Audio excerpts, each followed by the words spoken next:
Ya, kita mulai. Ya, Pak. Assalamualaikum warahmatullahi wabarakatuh.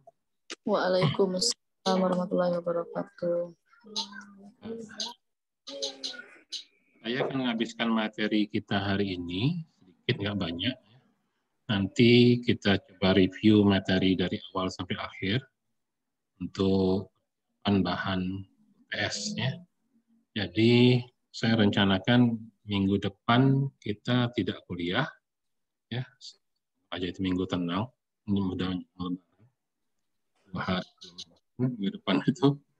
Ya, silakan belajar, nanti kita masuk setelah Lebaran ya, kita masuk setelah Lebaran. Dan saya mau nanti kita untuk UTS-nya kita tidak online ya, kita offline di kampus. Iya, Pak. Saya coba ini dulu materinya. Ya. Saya teruskan sedikit ya. Ini materi terakhir sebelum kita review keseluruhan. Jadi kita sudah tahu bahwa ada siklus layanan ya. Service cycle. Kita tahu ada fase-fase dari sebuah layanan ya. Itu dimulai dari yang namanya kita menyusun strateginya dulu, ya, menyusun strateginya.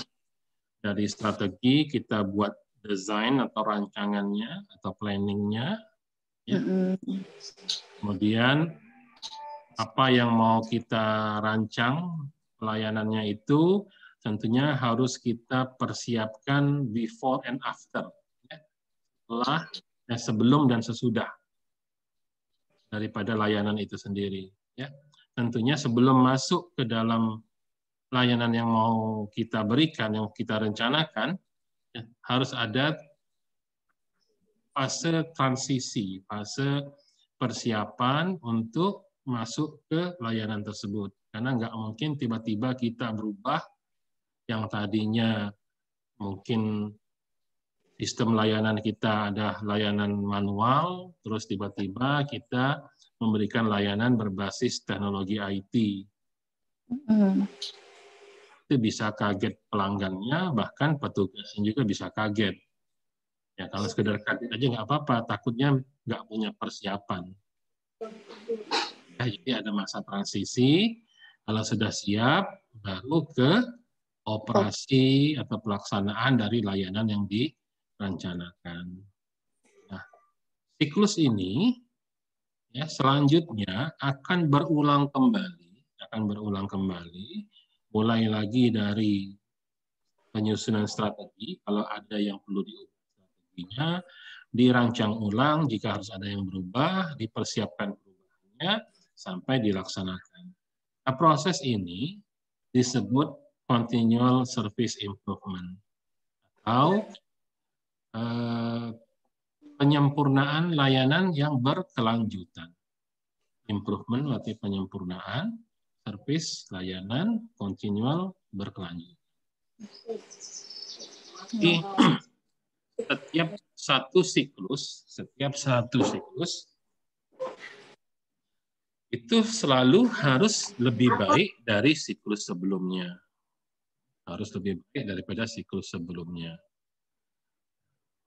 Karena bisa jadi ketika kita menyusun sebuah rencana, sebuah strategi, kita buat rancangannya, kita persiapkan, terus kita laksanakan layanan tersebut, kita juga harus selalu melihat ukuran-ukuran kemampuan.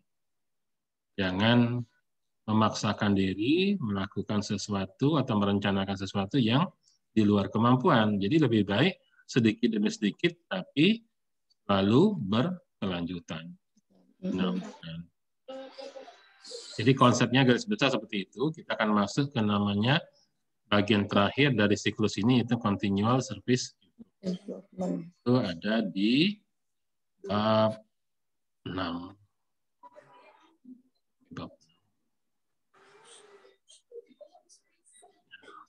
Jadi Ini dikatakan begitu kita mengimplementasikan sebuah manajemen pelayanan, ya, kita implementasikan, laksanakan apa yang sudah kita rencanakan. Ini dikatakan it is essential not to sit back. Adalah penting tidak hanya duduk diam saja dan berpikir bahwa pekerjaan kita sudah selesai. Dengan kata lain, setelah kita memberikan, ya artinya sudah sampai ke pelaksanaan daripada servis tersebut, ya maka bukan berarti semuanya sudah selesai. Kita harus sadar bahwa banyak aspek, ya, aspek-aspek yang berada di lingkungan kita, ya, all aspect of the environment, ya, semua aspek yang ada di lingkungan itu akan mengalami yang namanya continually changing, berubah secara terus-menerus. Ya, akan berubah secara terus-menerus. Contoh sederhananya misalnya, ya kita nggak usah ngomong yang IT dulu lah, yang ngomong yang manual-manual aja dulu. Iya, Pak. Mungkin kamu sudah tahu bahwa misalnya di asrama haji, orang kalau dulu barangkali harus datang ke asrama haji untuk memesan penginapan. Terus sekarang dengan hadirnya mungkin kalau sampai datang manual itu sudah zaman banget ya, paling nggak orang nelfon lah ya. Iya. Nelfon itu pelanggan harus keluar pulsa. Kalau dulu. Nah, semenjak ada layanan WhatsApp misalnya, orang bisa cukup pemesanan lewat WhatsApp, karena WhatsApp itu sudah nggak bayar lagi karena kita sudah beli kuota. Ya, beda dengan zaman dulu, telepon kalau kita nelpon biasa habisin pulsa, kalau kita SMS juga ngabisin pulsa. Sekarang ada WhatsApp, orang nggak perlu bayar karena WhatsApp itu ini lagi ada kuota atau bahkan asal ada ada akses point, ada internet, dia dapat dari mana entah minjem sama kawan atau apa segala macam sinyalnya udah bisa, termasuk bahkan nelpon juga bisa. Jadi kita menyediakan atau menyempurnakan layanan dengan tersedianya layanan pemesanan penginapan menggunakan WhatsApp misalnya. Apakah berarti sudah cukup berhenti di situ? Tidak. Kita memikirkan cara yang lebih baik lagi, yang lebih memudahkan. Kenapa? WhatsApp itu ya kalau langsung dibalas enak, kalau enggak lama juga balasnya. Ada kamar apa enggak tahu. Oh, kalau gitu kita harus sediakan aplikasi online berbasis website misalnya. Jadi orang jadi nggak perlu lagi nanya-nanya. Kalau pakai WhatsApp masih nanya, ada kamar kosong nggak? Tunggu dibalas sama petugas misalnya. Tapi kalau dengan website, langsung kelihatan kamar kosongnya tersedia berapa, harganya pada harga berapa, ya sehingga tidak perlu banyak bertanya lagi. Nah, kalau sekarang sudah ada website, ya sudah ada website, misalnya orang bisa pesan online lewat internet, ya. Tapi ternyata pembayaran masih manual. Nah, kan baru pemesanannya saja baru di online kan, tapi pembayaran masih manual. Nah, kita sempurnakan lagi, ya kita rancang lagi, kita susun strateginya bagaimana, kita buat desainnya, kita persiapkan masa transisinya, terus kita laksanakan. Dan terus-menerus ini namanya continually improvement. Ya. Continually improvement, penyempurnaan yang berkelanjutan. Ya. Jadi service itu harus selalu diperbaiki, disempurnakan. Nah, ya sebenarnya bukan hanya di IT, hampir semua yang namanya pelayanan yang begitu konsepnya. Panjang kita ngomong service, selalu begitu. Lebih-lebih lagi yang namanya customer, tuntutannya selalu bertambah. Awalnya minta ini dikasih, bukannya selesai puas di situ, ya naik lagi ininya permintaannya, terus gitu, ya. Jadi di sini dikatakan bahwa yang namanya penyempurnaan layanan yang berkelanjutan itu sifatnya adalah ya memastikan, ensuring, ya memastikan bahwa semua penyempurnaan sudah teridentifikasi dan diimplementasikan. Jadi kita sebagai pelaksana pelayanan wajib bersifat proaktif. Proaktif. Jadi kita yang berkewajiban mengidentifikasi dan mengenali apa yang menjadi kebutuhan pelanggan dan kita implementasikan. Nah, kalau kita tidak mampu sekaligus melaksanakannya atau mengimplementasikannya, itulah tadi pelaksanaannya dilakukan secara berkala tapi selalu berkelanjutan. Kesinambungan. Lalu lebih baik dari yang sebelumnya. Jadi di sini dikatakan bahwa kinerja dari IT service provider, ya, kinerja performansi dari penyedia jasa IT itu harus dapat secara berkelanjutan, harus dapat pertama mengukur. Pertama mengukur. Yang kedua, memimprove, memperbaiki, menyempurnakan.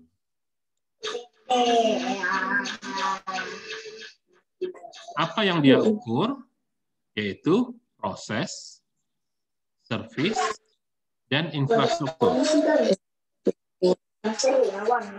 Proses, layanan, dan infrastrukturnya. Jadi kita sebagai penyedia layanan harus bisa mengukur layanan saya sekarang kualitasnya sampai di mana. Kepuasan pelanggan sampai di mana.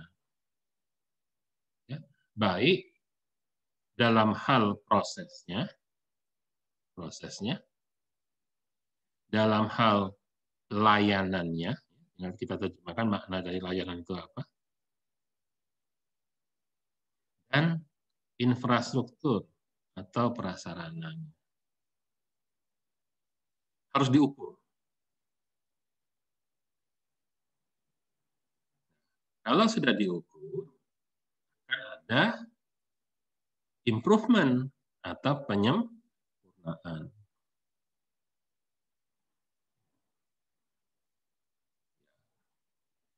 Jadi istri itu harus tahu suaminya butuh apa.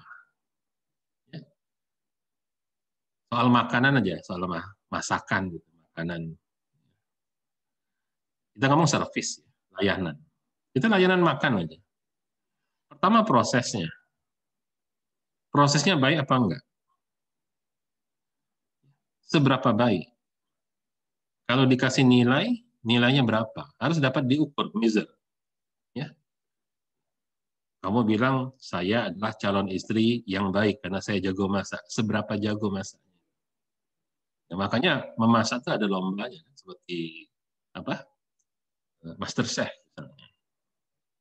Kamu lihat di Master Chef itu bukan hanya rasa, tapi prosesnya juga. Proses masaknya benar apa enggak? Ya. Kebayang enggak? Kalau ada makanan itu, memang kalau lihat hasil akhirnya bagus. Cantik bentuknya, tampilannya. Tapi prosesnya ternyata misalnya tidak bersih, tidak higienis misalnya. Maka proses itu penting. Service itu, ya kalau makanan barangkali cara menyajikan. Walaupun makanan lemak, terus laki itu disajikan dan dilempar periuknya pucuk meja, tidak lemak juga asalnya. Ya. Jadi cara menyajikan, kemudian kalau infrastruktur, kalau soal masakan barangkali prasarananya, bukan harus piring yang bagus, gelas yang mahal, sendok dari perak, bukan itu. Tapi ya mungkin yang pantas-pantas saja lah gitu ya. Nah, yang seperti apa yang bagus sarana untuk menyajikan makanan itu? Karena biar makanan itu enak, kalau cara menyajikannya nggak bagus, kebayang kan? Nggak tahu, tapi kan kita punya punya budaya sendiri-sendiri. Ya. Kalau anak muda itu karena sering ditonton film Korea sekarang, orang Korea itu masak, panci-pancinya taruh di atas meja. Ya, kalau saya kebayang itu kalau almarhum bapak saya dulu lihat ada panci di atas meja, itu dipajangkannya itu. Nah, itu paling anti betul ya itu. Ya, ya, ya tapi kembali lagi ke bagaimana ukurannya ya silahkan. Jadi di sini ada kata-kata measure, terukur. Yang kedua, improvement, penyempurnaan. Ya, mungkin kalau baru-baru nikah, kita tahulah gadis zaman sekarang ini jarang masuk dapur. Apa yola, belum pacak nian masak masih kadang-kadang keasinan. Oke, it's fine. Tapi bukan berarti sepanjang hidup laki itu makan keasinan terus. Ya, kan ada harus penyempurnaan, ada improvement. Nah, awalnya oke lah, nilainya 6, ayolah, asal lolos be dulu. Ya. 6. Tapi besok-besok harus berubah jadi 7, 8, 9. Nah, itu namanya measure and improvement. Ya. Terukur dan disempurnakan. Nah, apa yang harus diukur, apa yang harus disempurnakan? Proses, service atau layanan, dan sarananya, prasarana. Nah, begitu juga dalam layanan IT. Ya, layanan. Oke, sekarang di asrama haji belum ada IT-nya. Ya, yang penting ada dulu komputer jadilah. Tidak lagi ngetik pakai mesin cetak, cetok, cetak, cetok. Nah, sekarang udah ngeprint cepat. Misalnya. Kalau salah tidak lagi pakai tip X. Tapi tentunya kan nggak cukup sampai di situ. Harus ada yang penyempurnaan dan seterusnya. Oke, jadi di sini CSI Continual Service Improvement ya. Itu tujuannya adalah purpose ya, to deliver business value. Supaya kita bisa menyampaikan nilai ya, value itu nilai bisnis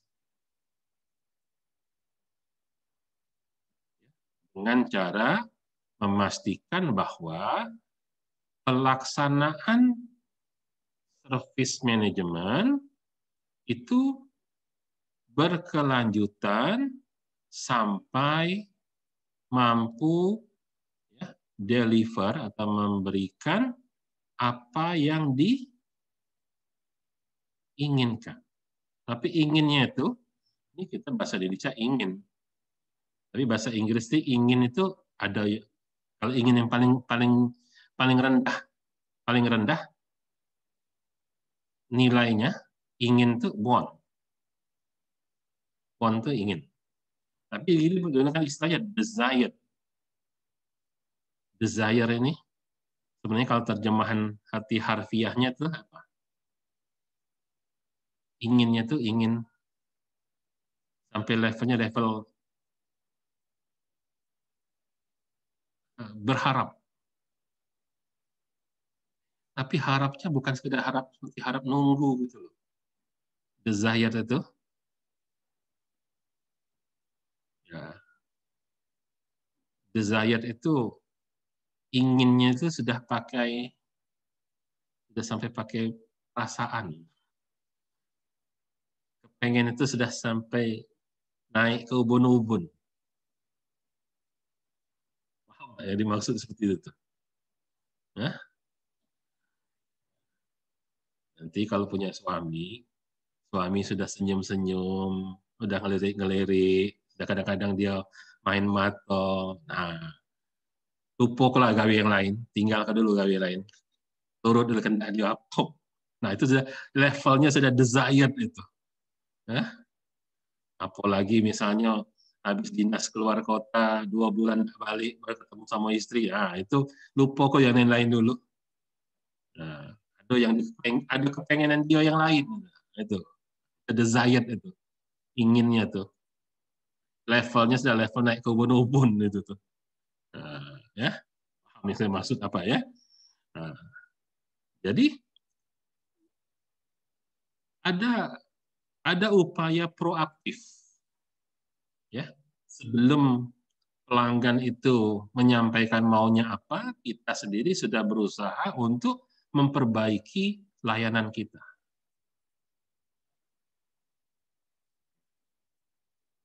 Ya, ini teorinya begitu, tapi kenyataannya tidak semudah itu. Ya, kebetulan saya sebelum saya pensiun dari Telkom dulu, jabatan terakhir saya adalah manajer bisnis performance. Ya, tugas saya mengukur kinerja orang, mengatakan pelayanan itu baik apa buruk. Justru ini yang bikin sesak napas kadang-kadang. Ya, stres sendiri gitu loh. Ya, ya gimana kita ingin mengatakan layanan masih belum baik, tapi di satu sisi nilai dari saya, ya saya akan ngasih nilai orang kan, saya akan mengukur kualitas kerja orang.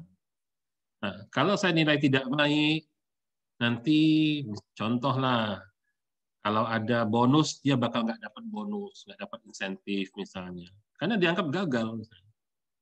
Ya, kalau dikatakan buruk nanti ya target organisasi, target unit nggak tercapai. Jadi dilematis. Di satu sisi kita ingin jujur apa adanya supaya pengukuran kita baik dan benar, ya. Tapi di sisi lain kadang-kadang kualitas layanan itu menjadi kinerja.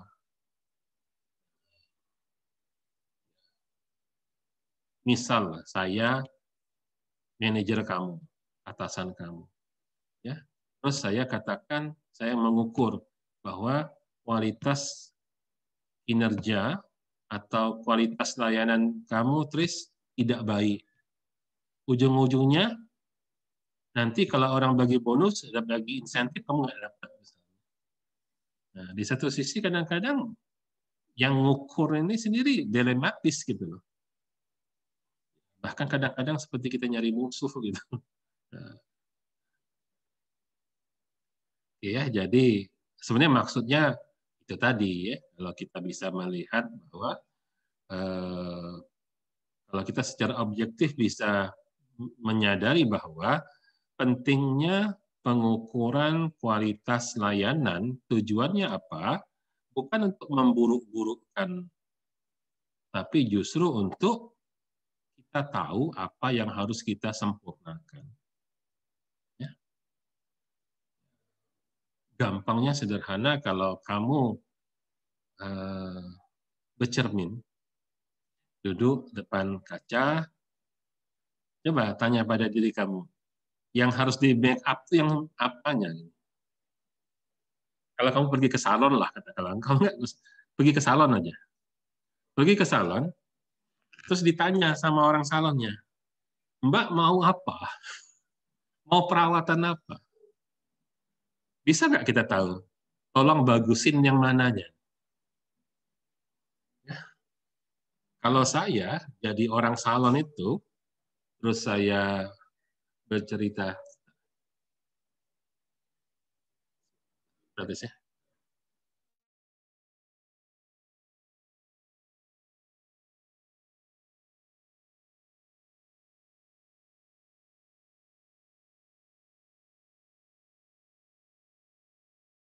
Oke ya, jadi pengukuran kualitas layanan IT itu ya tadi contohnya lebih kurang ilustrasinya seperti kalau kita masuk ke salon, kita ditanya sama petugas salon mau perawatan apa. Artinya kan nanti mau dibagusin. Berani nggak bilang, Mbak, hidung saya ini pesek. Tolong mencungin. Hah?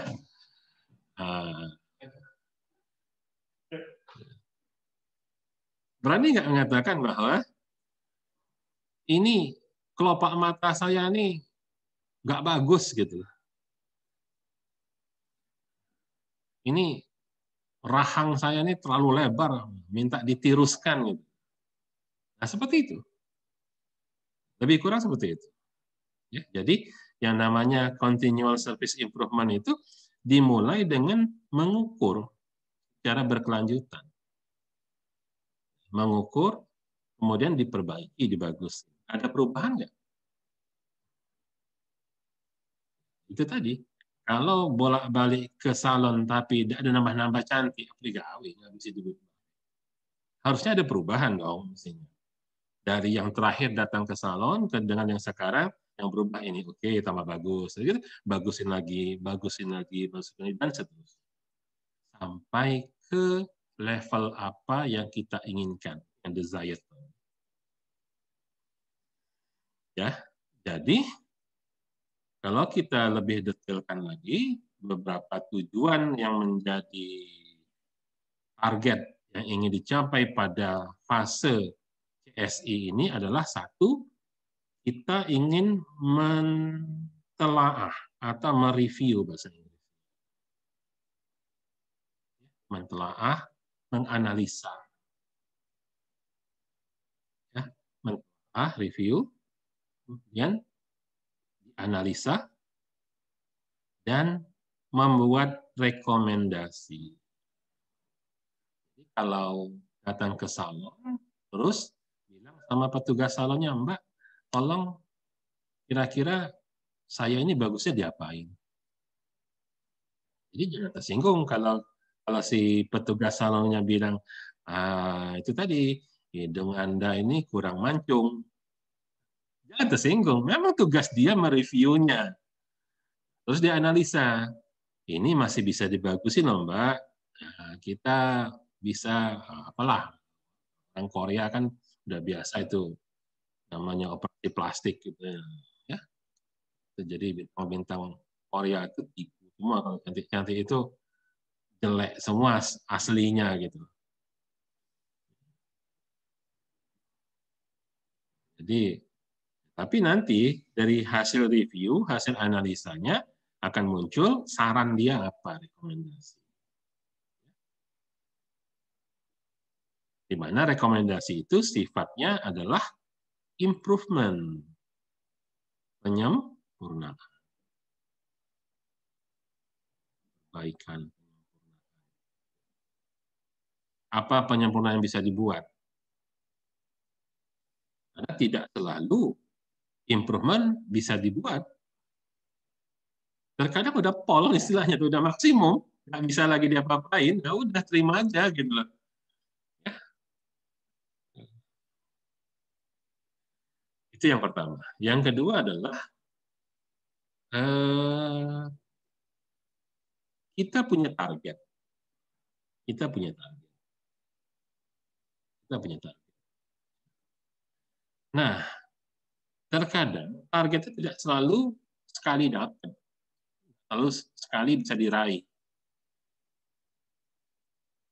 Maka ada proses yang berulang-ulang yang harus dilakukan. Maka akan selalu ada review dan analisa.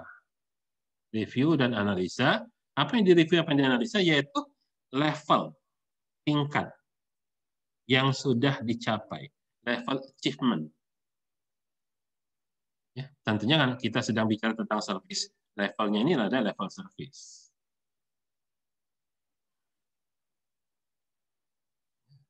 Terhadap target. Kamu pengen dapat nilai berapa? Pengen dapat nilai 90. Oke, sekarang baru di 70.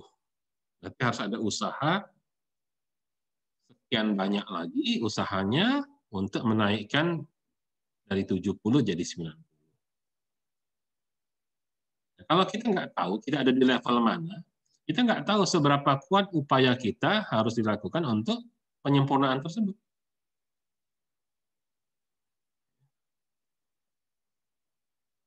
Dalam servis, ya seperti itu. Anda sudah memberikan pelayanan yang bagaimana, sehingga Anda akan tahu seperti apa lagi Anda harus melayani. Nah, seringkali kalau bicara layanan, bicara servis, kita seringkali subjektif, tidak objektif. Ya, kembali ke contoh kehidupan kita sehari-hari, seringkali kita sering merasa, aku sudah berbuat begini, aku sudah berbuat begini, tapi apakah berbuat begitu itu levelnya ada di mana?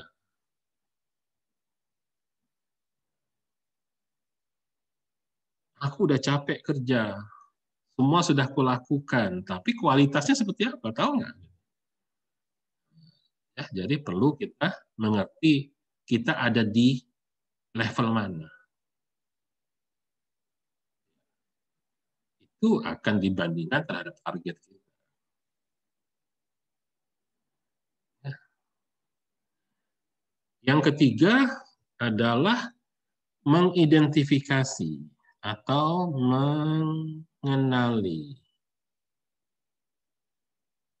Apa yang harus kita identifikasi? Yaitu individual activity. Aktivitas-aktivitas individu kita yang harus kita laksanakan, yang harus kita implementasikan dalam rangka menyempurnakan kualitas layanan. To improve service quality.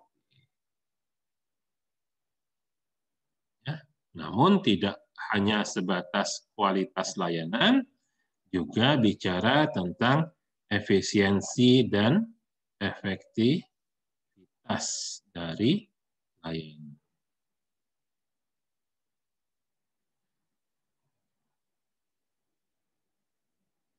Kita memberikan layanan bagus, excellent, tapi ngabisin biaya besar.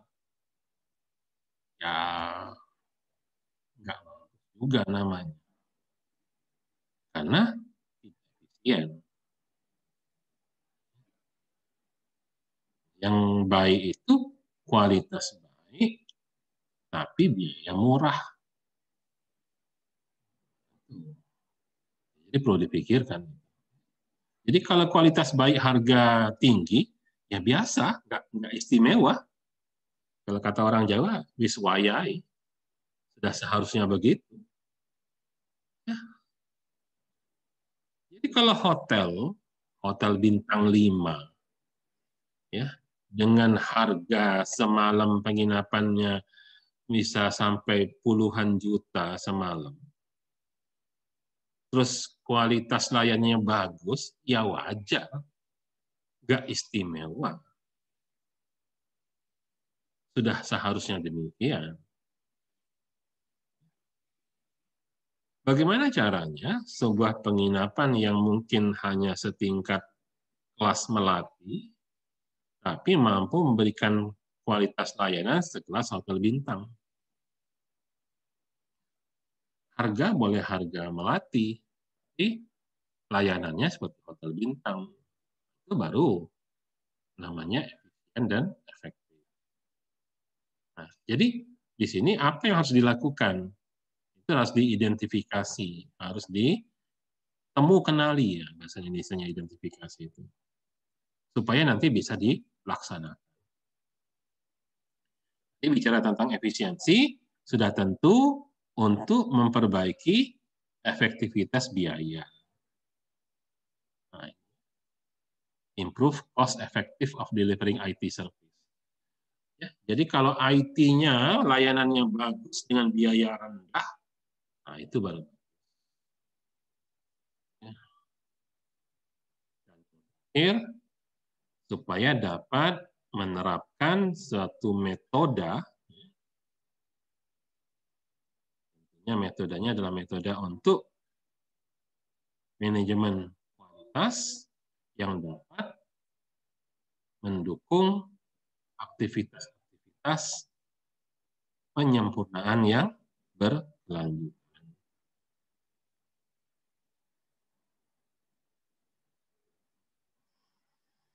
Nah, Satu hal yang perlu disadari dan menjadi kesadaran bersama, ya, bahwa proses ini, CSI ini, Continual Service Improvement ini hukumnya fardu ain. Hukumnya fardu ain, bukan fardu kifayah. Ya, dalam organisasi, hukumnya wajib untuk setiap orang.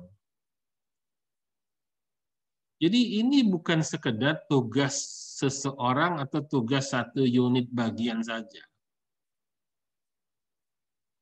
Ya, biasanya dalam sebuah organisasi ada unit namanya unit quality management yang ngurusin tentang quality misalnya. Ya, memang biasanya orang quality management itu tugasnya seperti mengaudit, seperti memeriksa. Ini saya ceritakan tadi, yang kerjaan saya sebelum saya pensiun dulu, saya manajer bisnis performance, tugas saya memeriksa orang, mengaudit kerjaannya benar apa enggak, sesuai aturan apa enggak, pelayanannya bagus apa tidak. Nah, kalau itu hanya dianggap tugasnya unit quality management saja, bukan tugas orang lain, bukan tugas semua orang, ya berarti orang lain nggak peduli sama kualitas dong kalau gitu. Jadi saya ingat betul dulu ketika saya pernah ikut satu pelatihan, ya, yang namanya continual service improvement itu harus dimiliki oleh seluruh pegawai, mulai dari pejabat ke seluruh staf, bahkan sampai ke office boy, petugas kebersihan, satpam, dan sebagainya.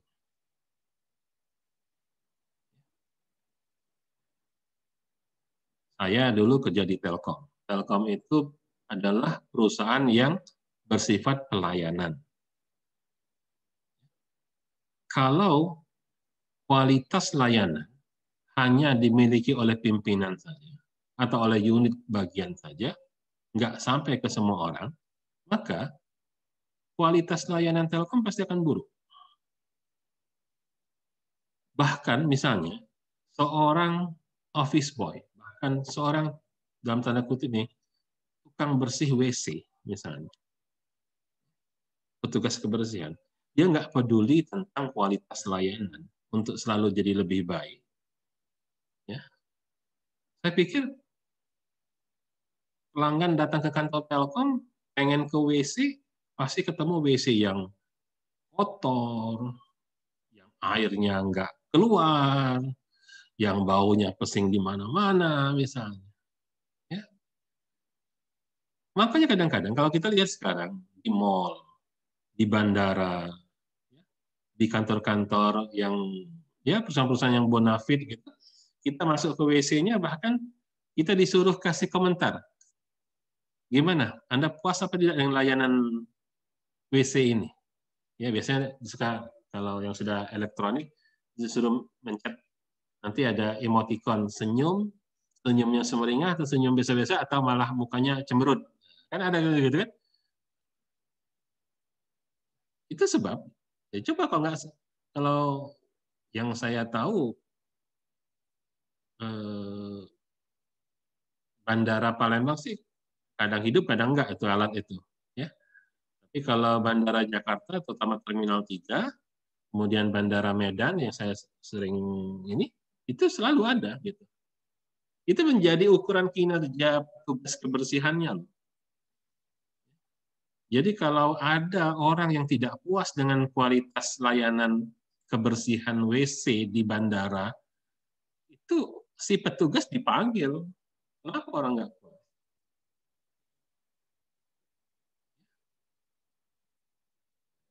Oke ya, jadi itu menjadi tanggung jawab semua orang. Ya. An objective for everyone in organization. Menjadi tanggung jawab atau kewajiban. Ya. Objektif ini adalah kewajiban. untuk semua orang dalam organisasi. Ya, tapi tentunya proses penyempurnaan tersebut ya baru akan berhasil jika dikelola dengan ya, di sini. Karena kalau semua orang ikut-ikutan ngurusinnya ya repot juga, tapi menjadi perhatian bersama, namun tetap harus ada yang mengelolanya, ya, properly manage di sini.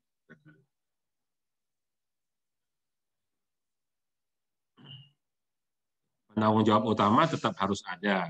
Senior responsible owner must be appointed, tetap harus ditunjuk penanggung jawab utamanya siapa. Tapi itu menjadi perhatian bersama. Semua orang punya kewajiban.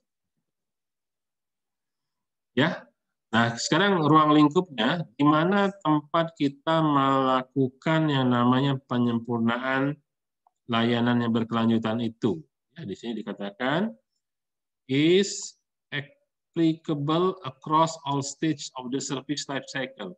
Ini berlaku pada semua tahapan dalam siklus layanan. Jadi artinya apa?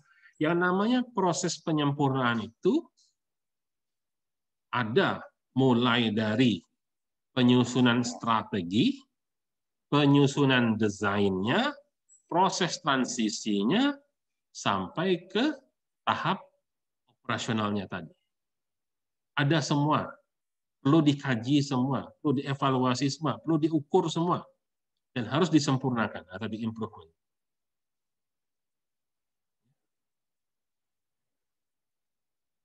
Di mana ruang lingkup penyempurnaan itu ada 3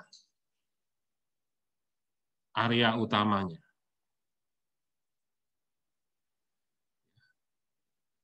Pertama adalah overall health of service. Sehat di sini bukan sehat yang dimaksud seperti penyakit, bukan. Maksudnya kualitas layanannya. Ya, secara menyeluruh harus dikelola sebagai suatu disiplin. Nah, satu disiplin maksudnya satu bidang pekerjaan. Dengan kata lain, harus ada yang secara khusus menanganinya. Namun semua orang wajib terlibat. Yang kedua, ini continual alignment. Continual alignment. Saya kasih tanda kata-kata continual alignment. Alignment maksudnya penyelarasan. Di sini harus ada penyelarasan yang berkelanjutan ya, antara layanan sekarang dengan kebutuhan layanan di masa depan. Jadi harus diselaraskan. Sekarang bagaimana, nanti ke depannya maunya bagaimana.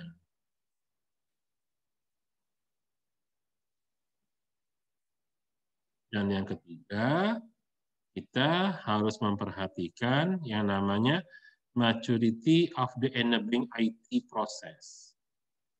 Maturity itu kejenuhan. Ya. Maksud kejenuhan itu adalah sudah pol, sudah maksimum. Jadi IT-nya, IT prosesnya sudah maksimum, sudah nggak bisa lebih dari itu. Nah itu harus kita perhatikan batas mana. Misal contoh, kamu masang access point untuk layanan internet. Peralatan yang kamu gunakan, teknologi yang kamu gunakan, itu hanya bisa mampu melayani maksimum 30 orang. Jangan dengan dalih demi memberikan pelayanan sebanyak-banyaknya kepada pelanggan supaya pelanggan sebanyak-banyaknya puas, terus dipaksakan. Ya kalau kenyataannya bahwa akses poinnya hanya bisa untuk 30 orang, ya sudah, maksimum 30. Nggak bisa kita masukkan 50 orang dapat internet semua, gitu. Lebih kurang seperti itu. Ya. Jadi tetap harus diperhatikan bahwa IT itu sendiri punya batasan kemampuannya. Itu yang disebut maturity of the enabling IT processes. Jadi proses IT itu sendiri ada titik maksimumnya. Nah, itu perlu jadi perhatian. Nah, apa gunanya, apa manfaatnya kita melaksanakan CSI? Tentunya ada value to business, ada manfaat, ada nilai yang berkaitan dengan bisnis kita. Jadi ketika ada pelayanan IT service, ya, kemudian selalu dilakukan penyempurnaan berkelanjutan, terus disempurnakan, maka kita lewat proses CSI ini, ya, kita dapat mengenal bahwa ada value, ada nilai-nilai, ada manfaat-manfaat yang diberikan oleh IT terhadap bisnis.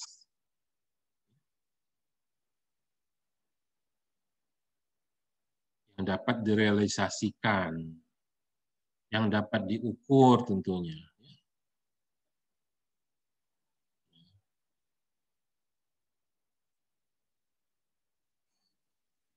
Nah, tentunya hal-hal yang berkaitan dengan sisi manfaat bisnis itu adalah akan selalu ada penyempurnaan atau improvement dalam bisnis kita. Bisnis kita akan selalu jadi lebih baik. Dua, meningkatkan benefit atau manfaat.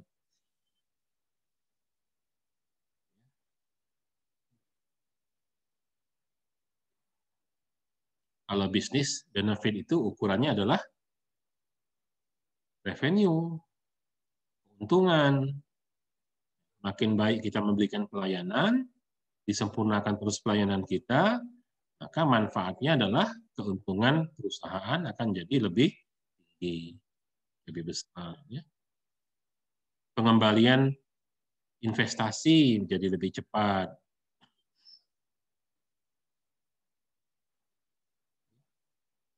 Kalau pelayanan bagus, hotel itu penginapan itu cepat balik modal.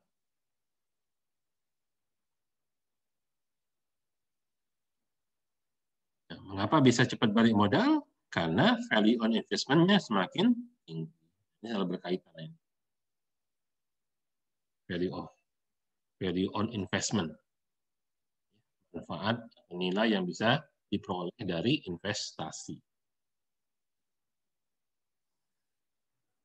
Jadi biasanya kita menerapkan teknologi IT selalu butuh investasi. Ada biaya semua itu. Ada biaya semua.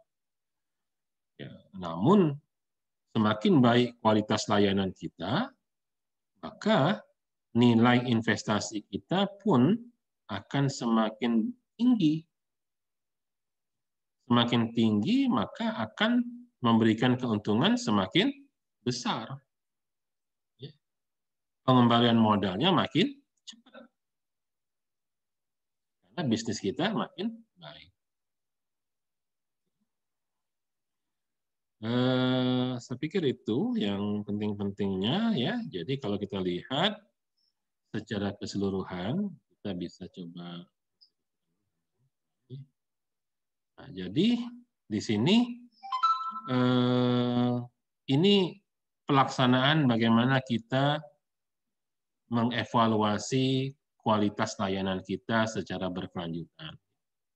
Pendekatannya. Nah, jadi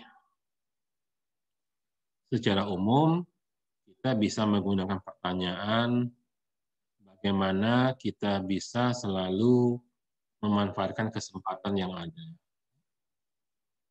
Keep momentum going. Momentum itu kesempatan. Ya. Jadi evaluasinya Setiap bisnis pasti ada visi dan misi. Ya. Visi dan misi kita seperti apa, tujuan, target, ya. Jadi apa yang menjadi visi misi kita. Ini diukur, sudah tercapai apa belum visi dan misi kita.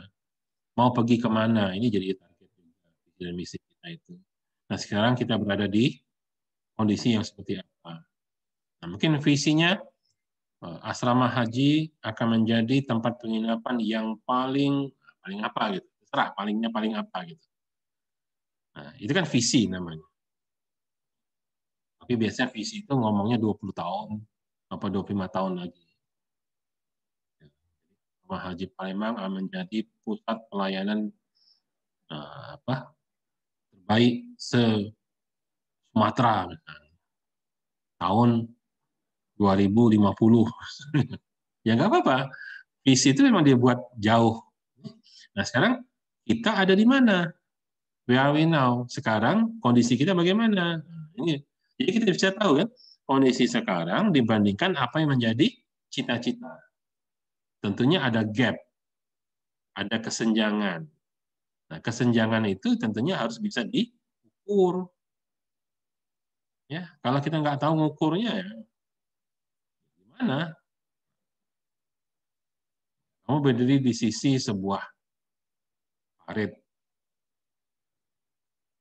Kamu ingin melompat ke seberang sana. Kamu harus tahu lebar paretnya berapa. Supaya bisa ngatur ancang-ancang ngelompatnya dengan kekuatan berapa. Nah, kita begitu.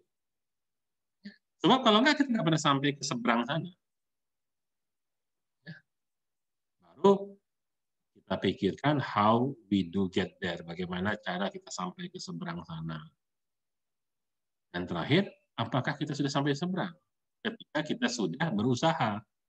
Kan terakhir tadi dalam siklus ini kan ada operational service kan. Berarti service itu sudah dilaksanakan. Nah, kenapa kita melaksanakan service? Tentunya sudah melaksanakan. Sampai nggak di tempat tujuan kita tadi? Ini kira-kira logika berpikir ketika kita melaksanakan sebuah proses yang namanya CSI, Continual Service Improvement. Ya, langkah-langkahnya saya pikir tinggal bisa dibaca aja, harus berjelas visi dan segala macam lah ya. Saya pikir cukup sederhana bahasa di buku ini walaupun bahasa Inggris, tapi ini bahasa Inggris yang simple. Ya.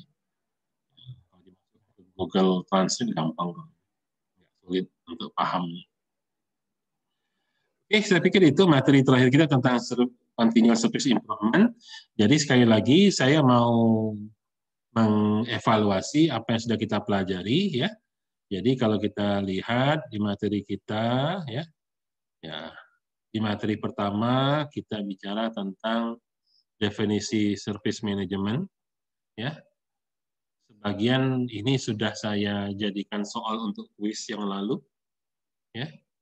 Nah, itu sebenarnya artinya bab 1 sebenarnya sudah saya evaluasi materinya soal kuis ya. Jadi kita mengerti dulu bahwa yang disebut dengan service itu apa ya. Kemudian service management itu apa ya. Dan kita sudah paham bahwa perspektif ya daripada service management itu adalah menyediakan ini ya, providing value to customer. Ya. Value itu nilai tambah, sesuatu yang menjadi manfaat. Oke, dan kemudian di bab 1 itu yang paling penting lagi adalah kita sadari tentang yang namanya service life. Ya, jadi sudah singgung di awal hari ini. Ya, jadi ketika kita memberikan suatu pelayanan, pelayanan itu ada siklusnya. Dimulai dari menyusun strategi, kemudian kita rancang, kita planningnya seperti apa, desainnya, terus kita persiapkan perpindahan dari cara melayani lama dan cara melayani baru, atau sebelumnya nggak ada servis, sekarang mau berikan servis. Kalau saya tuh suka yang ngasih contoh yang mudah dipahami. Kadang-kadang kalau dikasih contoh-contoh yang ribet-ribet itu malah bingung mahasiswa. Tapi kalau dikasih contoh yang agak sedikit vulgar, langsung paham. Nah, ini mau menikah, semua pengen menikah. Nah, strategi menikah itu gimana? Kata orang, perempuan itu kalau umur 18 sampai 20 sombong. Ya, siapa lo, ya kan? Umur 20 sampai 25, siapa gue? Siapa gue? Ukur dianya siapa gitu. Nyari suami itu udah mulai mikir-mikir gitu. Lihat dulu siapa gue gitu. Kalau sudah umur 25 sampai 30, si perempuannya, kalau ada laki-laki yang mendekati, pertanyaannya siapa lo? Nah, kalau sudah di atas 30, siapa saja, hantam. Nah, daripada jadi gadis tua, lajulah, asal dia ngelamar, lantak. Nah, itu strategi. Nah, itu strategi. Strategi mana yang dipakai? Ya, itu rancangannya. Didesain seperti apa, tapi tentunya nanti mau menikah itu merubah situasi. Ya, dari sendiri jadi berdua. Ya, dari tadinya begini, terus situasi jadi lain, itu nggak gampang. Maka harus ada namanya transisi. Siap nggak? Jangan nanti kaget, bangun tidur kok ada orang sebelah. Hah? Kalau dulu bangun habis sholat subuh langsung tidur lagi, bangun pukul 9, gitu, nggak ada masalah. Kalau punya suami, siap nggak kalau habis sholat subuh sudah mulai masak, sarapan, segala macam? Itu belum lagi mikir kalau si istri itu juga kerja. Bagaimana rasanya? Dia kerja, tapi di satu sisi kewajiban sebagai ibu rumah tangga pun harus dilaksanakan. Itu kalau nggak dipersiapkan, ini bisa kelabakan. Saya, walaupun sampai cerita begitu-gituan, itu kenyataan hidup yang harus disadari. Itu sebab banyak orang menikahnya menggebu-gebu, tapi begitu masuk ke pernikahan dia tidak mempersiapkan, nggak ada masa transisi. Hasil, ya banyak 3 bulan menikah, tahan paling lama 1 tahun. Karena memang dia nggak punya persiapan bahwa dia berubah kehidupannya. Ini masa transisinya harus dipersiapkan. Oke, ini sudah pelaksanaan dari service operation. Ya. Sebagai seorang istri, bagaimana cara servis cara melayani? Ini sudah dipersiapkan. Ya harus disiapkan strateginya. Gitu. Oke, nah tentunya akan proses ini selalu menjadi lebih baik, lebih baik, dan seterusnya. Itu namanya continual service improvement. Jadi, dalam dunia IT pun demikian, bahwa terkadang kita tidak bisa mengimplementasikan teknologi IT itu tiba-tiba langsung total dengan nilai 100. Oke, kita mulai. Strategi apa yang dipilih? Strateginya biaya murah. Karena keuangan tidak kuat. Beda dengan perusahaan-perusahaan yang mungkin keuangannya kuat. Dia strateginya pokok beli barang paling canggih. Lain. Implementasinya akan berbeda nanti. Kalau berbeda strategi. Yang sekarang yang penting ada komputer dulu, kemudian ditambahin apa, dan seterusnya.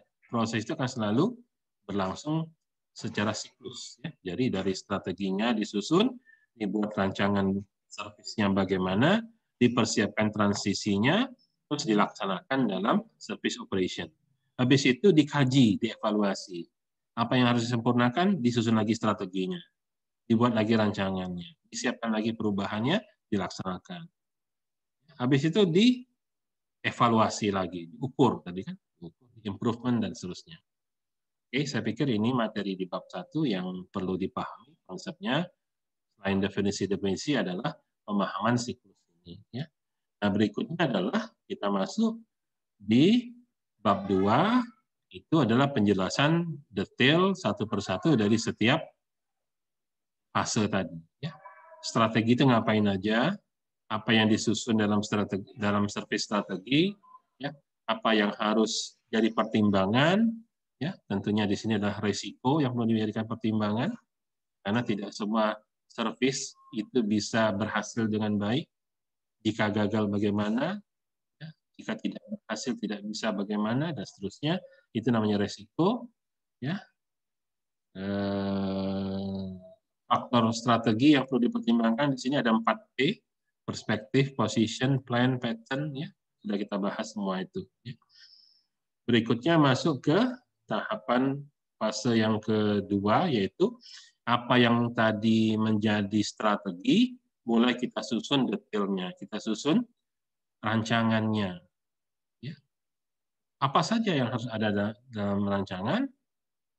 Ini, satu, katalog. Katalog itu apa yang harus ada. Kalau makanan itu daftar menunya, katalog itu. Yang kedua, service levelnya. Tingkatnya sampai mana? Ya.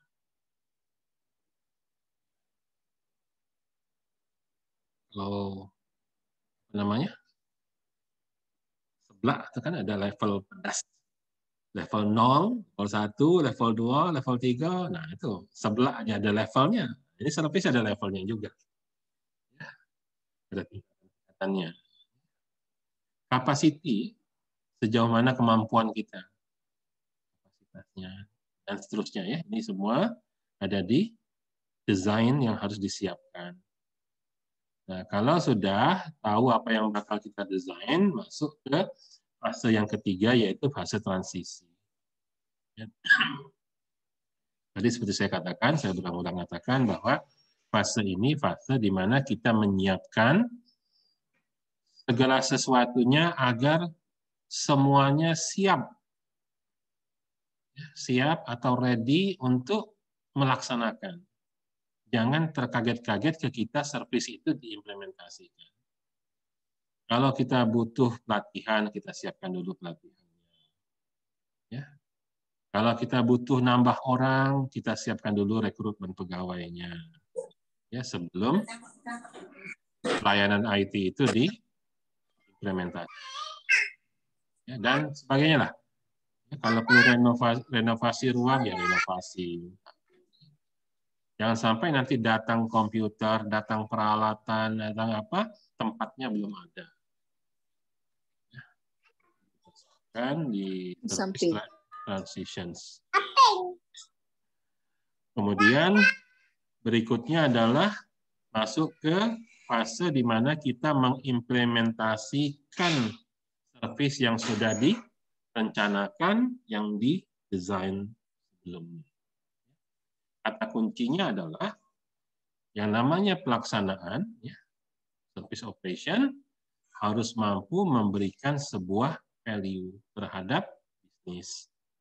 Ada manfaat atau nilai yang dirasakan oleh kehadiran teknologi tersebut. Ya.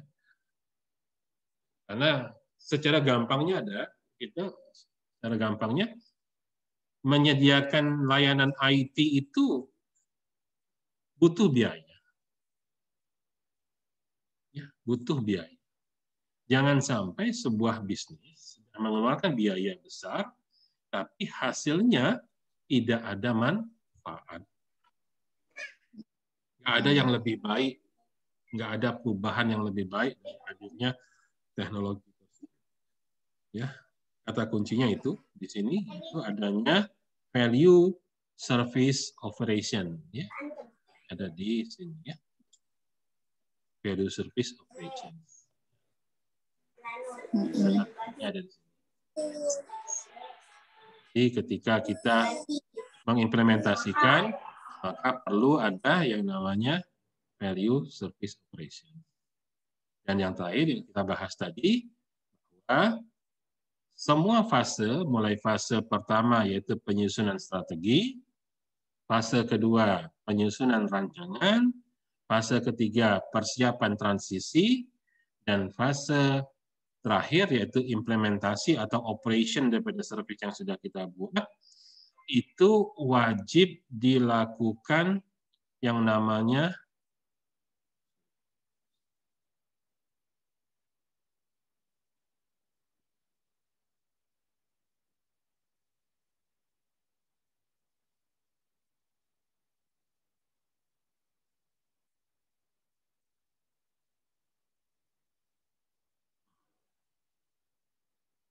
halo, tadi sempat putus internet saya. Jadi wajib dilakukan evaluasi. Tujuannya adalah supaya dapat melakukan penyempurnaan atau improvement terhadap servis yang sudah dilakukan. Ya, karena kita akan selalu dari waktu ke waktu selalu ada penyempurnaan terhadap kualitas layanan. Nah, kata kuncinya dalam improvement yang berkelanjutan ini adalah pengukuran. Kita mengukur sejauh mana kualitas layanan kita, kemudian apa perbaikan yang dibutuhkan. Ya, tapi tentunya sebelum bisa melakukan itu ada penetapan target. Jadi misalnya kita ingin memberikan kualitas layanan yang excellent. Kalau dikasih angka nilainya 9 misalnya. Kita ukur nilai kita sekarang berapa? Oh, baru 7. Nah, sekarang gimana supaya berikutnya naik? Ya, tidak wajib harus dari 7 langsung ke 9. Barangkali naik dari 7 ke 7,5 dulu mungkin. Nah, seperti apa strateginya, seperti apa desainnya, seperti apa transisinya, dan operasionalnya. Nanti diukur lagi seterusnya. Ya, intinya sampai mencapai target yang kita tentukan sendiri. Target kita tentukan sendiri tentunya tadi di awal-awal sudah ada namanya service level. Ya, service level management. Nah, kita mau sampai di level mana, itu tentunya menjadi bagian dari yang targetkan. Oke, saya pikir itu ya. Memang mata kuliah ini sangat tidak teknikal, tapi konsepsinya harus dipegang oleh semua orang tadi. Tidak semua ilmu komputer itu teknis. Bahkan seperti ini sangat dekat dengan ilmu manajemen. Ya. Memang istilah SI, sistem informasi itu ilmu komputer yang diterapkan dalam ilmu manajemen sebetulnya. Oke, ada yang mau tanyakan, Tris? Ya. Cukup, Pak. Oke, kalau cukup kita akhiri. Tolong sampaikan sama Nova ya materi kita sampai di sini di bab 6 ya. Nanti minggu depan 2 hari sebelum Lebaran saya pikir anggap saja itu minggu tenang, persiapan untuk UTS, nanti kita UTS seperti Lebaran. Dan saya rencananya itu tadi ya UTS-nya kita offline di kampus. Ya, kita terus mungkin setelah habis bulan puasa jadwalnya kembali ke jadwal normal jam 4 ya. Iya, Pak. Ya nanti kita saling komunikasi atau hubung informasinya lewat grup di kampus saja. Iya. Kalau gitu harus saya capture dulu ya untuk ini.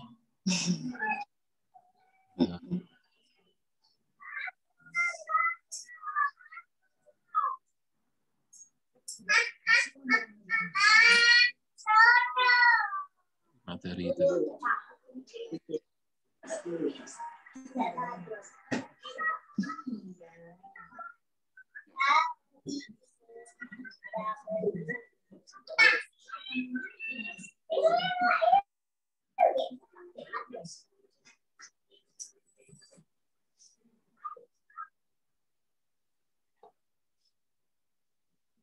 kalau gitu kita akhiri kuliahnya. Terima kasih untuk kehadirannya. Assalamualaikum warahmatullahi wabarakatuh.